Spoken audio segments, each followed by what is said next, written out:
चाचा हा. तुम्ही ज्या पहिल्या गावात राहिला होता हा. तिथं काय काय आहे बघण्यासारखं? अरे बाळा, मी पण लहानच होतो, पण त्या गावामध्ये जेव्हा राम सीतेला घेऊन वनवासासाठी निघाले होते, तेव्हा सीतामयाला आंघोळीसाठी सोय करून हनुमान महाराजांनी मोठ्या मोठ्या 4 शेळा अशा आणलेल्या आहेत.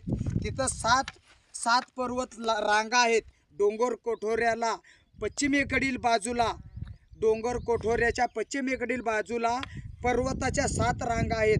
तिथे हनुमान महाराजांनी सीतेमयेसाठी आंघोळीची सोय व्हावी म्हणून दगडाचा एक रांजण आणि मोठ्या मोठ्या 4 शेळा उभ्या करून सीतामयेला आंघोळीसाठी सोय केलेली आहे.